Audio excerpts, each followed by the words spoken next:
was still on the phone with non-emergency, and I started walking down this way.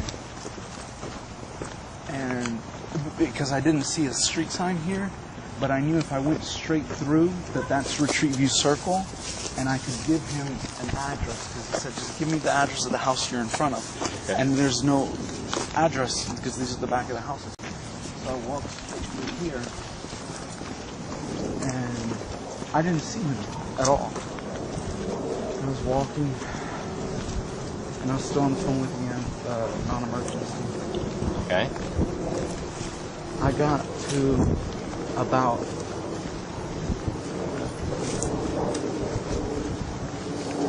about here, and I had a flashlight with me. Okay. The flashlight was dead though, and I looked around and I didn't see anybody. And I told non-emergency, I said, you know what? He's gone. He's not even here. Right. So I still thought I could use their address, so I walked all the way through.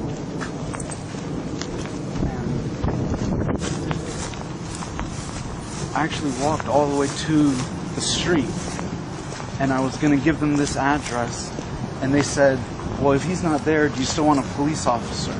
And I said, yes. And they said, do you still want a police officer? And I said, yes. And they said, are you following him? Oh, I'm sorry, back there, they said, are you following him?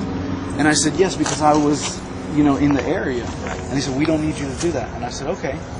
So that's when I walked straight through here to get the address so that I could meet the police officer. And then they said, I said, he's not here. They said, do you still want him to come? And I said, yes. And they said, where do you want him to come to? And I said, you know what, just tell him to meet me at my truck next to the clubhouse. If you go straight into the clubhouse and makes a left, I have a Honda Ridgeline, silver Honda Ridgeline is parked right there. I'll meet him right there. So I started walking back.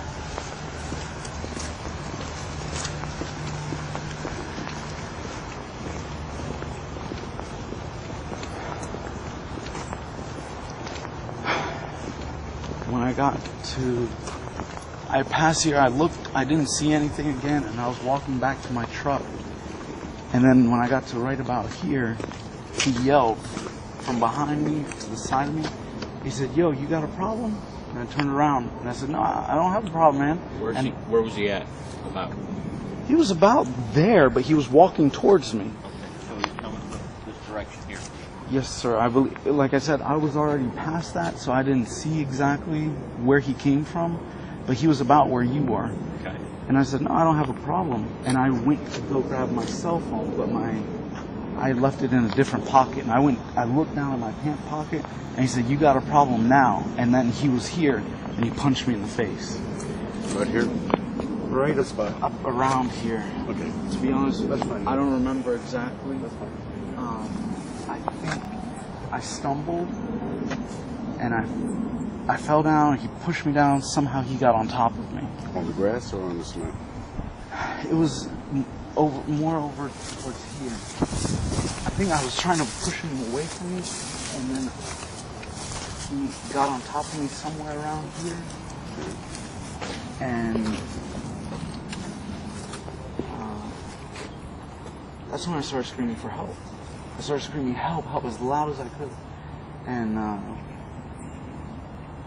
then is when he grabbed me. Oh, I tried to sit up, and that's when he grabbed me by the head and tried to slam my head down. And were you on the cement? Or you on no, my body was on the grass. My head was on the cement. You can't feel basically facing this way? Yes, sir. Okay.